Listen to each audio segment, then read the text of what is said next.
In early 1965, communist infiltration through Laos and into South Vietnam continued to frustrate Washington.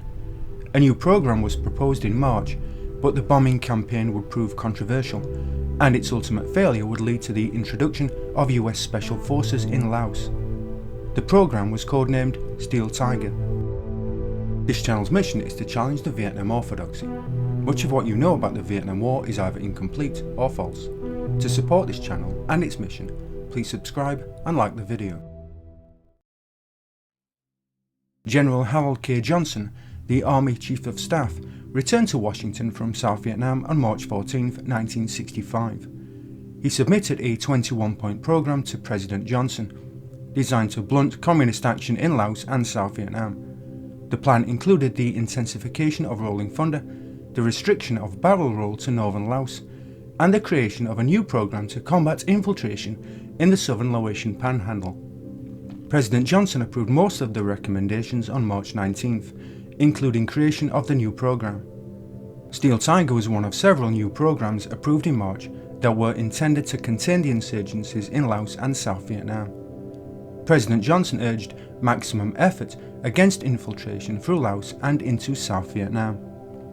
Steel Tiger was planned to loosely combine with rolling thunder and increased air and ground activity in South Vietnam. Ambassador Sullivan reluctantly supported the president's decision. He advised the State Department that the neutral status of Laos should be respected and that US military interests should not take precedence. Reviewing barrel roll, Ambassador Sullivan requested on-call USAF aircraft at Udon, Thailand, available to strike pre-selected targets and those spotted by tribal roadwatch teams. Sullivan also suggested processing Yankee team photos at Udon, where they could be combined with other intelligence data. These proposals widened a disagreement between the ambassador and the US Air Force and Navy.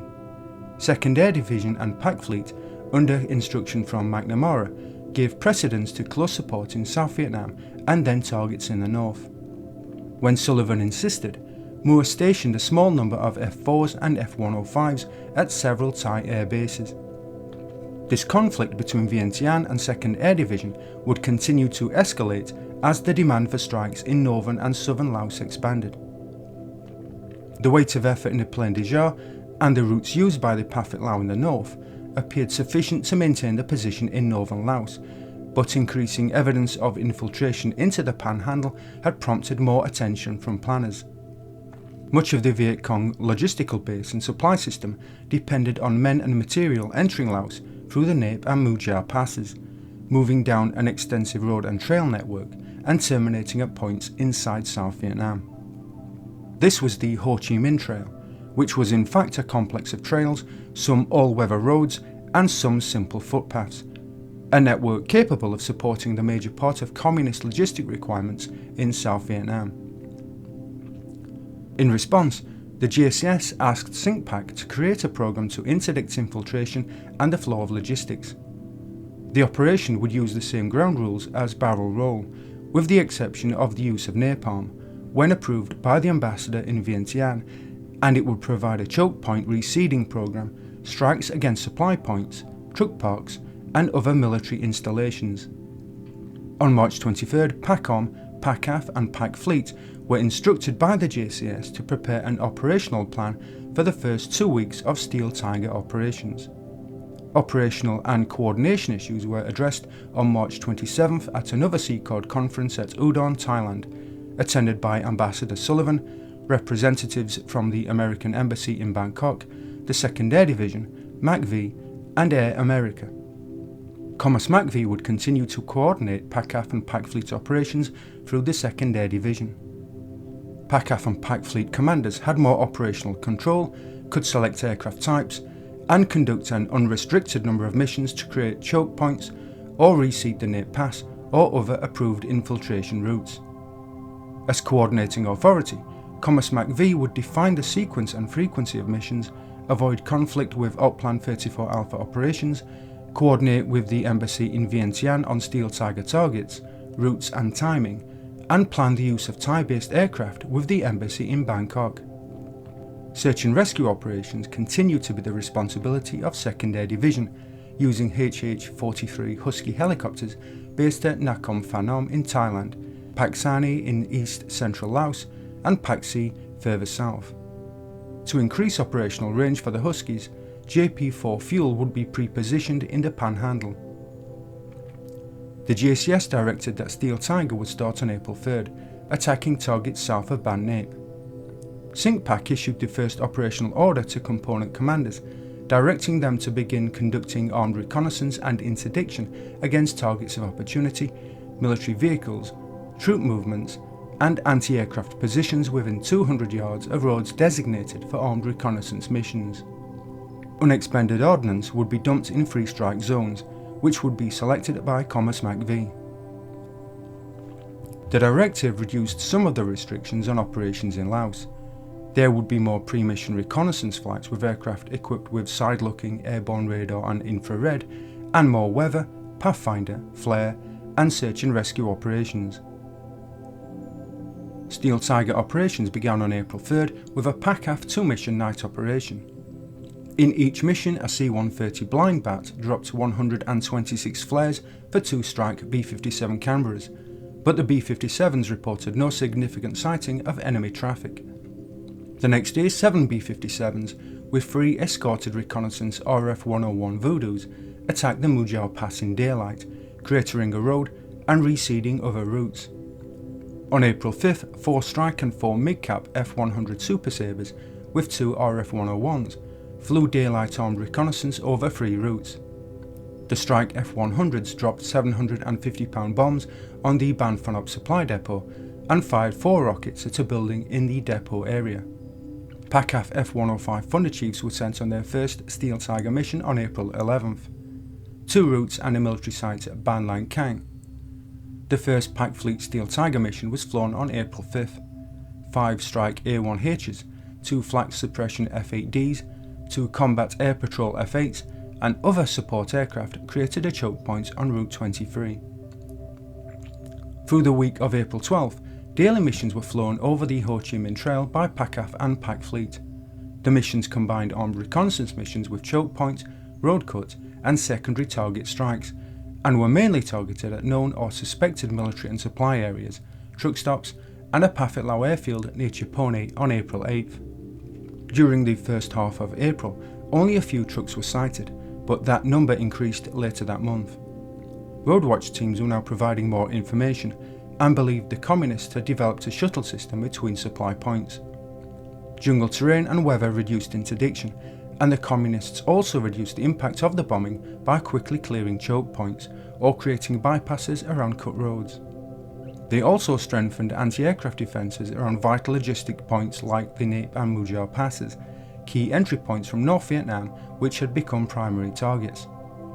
But due to the strikes, some intelligence analysts believed supply infiltration had been reduced as the Communists had been forced to divert people to road clearing, using more difficult secondary routes, and had to substitute manpower for vehicles. The US Air Force and Navy had flown 791 Steel Tiger sorties by April 29th. After mid-April, PACAF mainly used its F-105 Thunder Chiefs based in Thailand, and its C-130 Flare and B-57 strike aircraft for night sorties. On April 12th, McNamara discussed the air programs with the JCS. He wanted to make them more effective against the Pathet Lao and NVA and slow infiltration into South Vietnam. The JCS recommended that McNamara transfer his authority over Barrel Roll and Steel Tiger to the JCS and Admiral Sharp, and to also relax certain operating rules. To meet increased demand for photo reconnaissance over Laos and North Vietnam, on March 6, an advance party from the 15th Tactical Reconnaissance Squadron, Green Python, arrived in Udon, Thailand, 4 of its RF-101 Voodoos arriving on the 31st. The squadron flew its first Yankee Team mission over Laos on April 1st, and the next day its first Blue Tree mission over North Vietnam. The Thai government approved the deployment of a maximum of 12 RF-101s at Udon on May 1st, and 6 more quickly joined the first 4.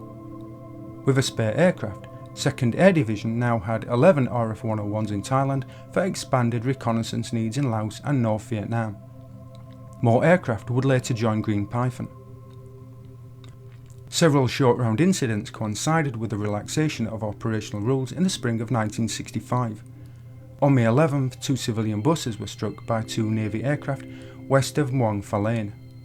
14 Laos citizens, mainly women and children, dependents of personnel of Group Mobile 15, were killed and 41 wounded, and Ambassador Sullivan ordered Commerce MacV to temporarily stop Steel Tiger operations. The strike had occurred 40 miles west of the authorised air operations boundary in excellent weather, and the buses were clearly marked. Admiral Sharp assured Sullivan that strikes would be more carefully controlled, and Steel Tiger operations resumed 8 days later. Sullivan reduced the Steel Tiger boundary for US aircraft, assigning the area close to the border with Vietnam exclusively to the RLAF until 0600. These changes, however, did not end the incidents, and 2 more took place on May 22nd in clear weather. Navy aircraft struck a Laotian military unit near Muang Phalang, killing 2, including the company commander, and wounding 8 more.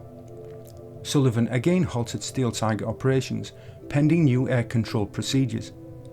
When General Tao Ma, the RLAF commander, was informed high-ranking 4 officers suspected treachery, he posted security forces around some US installations. The second incident occurred in northern Laos near Muang Na during a search and rescue operation for a USAF pilot. The Air Force pilots fired on a building occupied by 4, killing 13, with 19 wounded. Ambassador Sullivan accepted responsibility for the incident when he determined that blame lay with an officer he had assigned to the rescue effort. However, Sullivan again halted Steel Tiger operations from May 22nd until June 7th, using the interval to develop stronger operational rules with US commanders and General Tao Ma. More constrained boundaries for Steel Tiger were set, and strikes on fixed installations were prohibited unless associated with an attack on troops or similar military targets. Steel Tiger operations resumed on June 7th, but PACAF and PAC Fleet pilots were issued further instructions.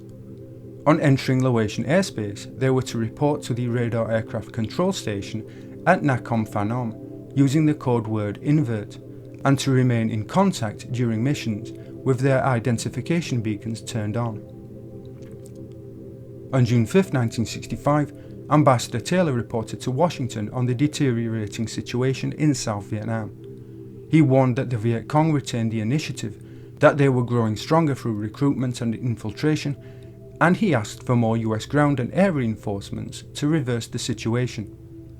Steel Tiger, now in its 3rd month, had not yet slowed infiltration through Laos. Steel Tiger was a limited air program that was also politically controlled, and a gradual relaxation of its operating rules was offset by the restrictions imposed following the short round incidents. PAFIT Laos' strength had also grown to almost 30,000 by June 1965, and with the NVA it controlled large areas of north, central and southern Laos, facilitating infiltration.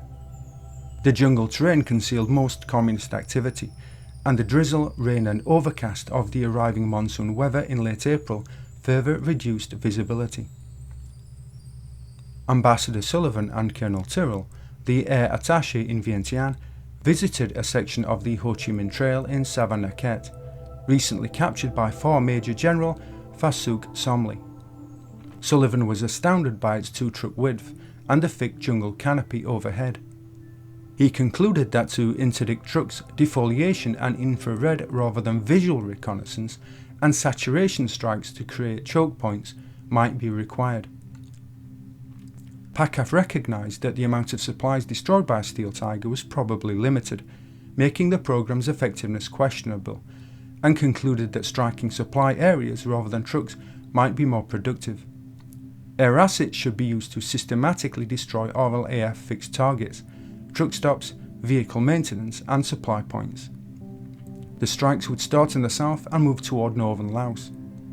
PACAF agreed with the Air Force view that the military situation in South Vietnam could be best improved by heavier bombing of North Vietnam, rather than by introducing more American troops to the south. Admiral Sharp agreed with the PACAF recommendation that fixed targets should be hit during the monsoon season, with fewer sorties allocated to armed reconnaissance, road cratering and choke points. He was pessimistic about achieving much with airstrikes because of the monsoon weather. However, General Westmoreland wanted to continue the missions, in conjunction with striking PLAF fixed targets, though he conceded that armed reconnaissance had not accomplished much.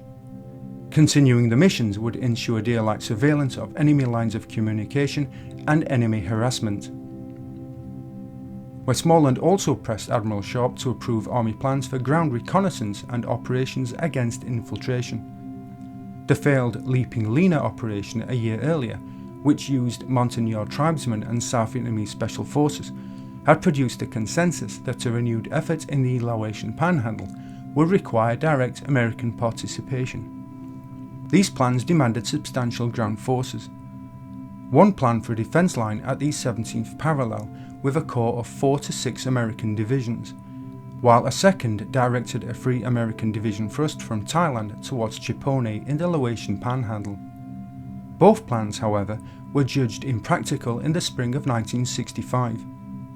McNamara and Taylor cited the manpower requirements, the logistic and political problems, and the hostile weather and terrain in Laos. McVie proposed 2 further programs. Golden Eagle was an offshoot of a proposed US and Thai defence plan. US Special Forces, with the support of US Air Force aircraft in Thailand, would penetrate Laos and target the Ho Chi Minh Trail. The second program, outlined in March 1965, called for US and South Vietnamese Special Forces to make incursions into Laos from South Vietnam, with the support of USAF aircraft in the south. The goal of the program would be to collect intelligence on infiltration, designate targets for airstrikes, and harass the enemy. The new operation was named Shining Brass.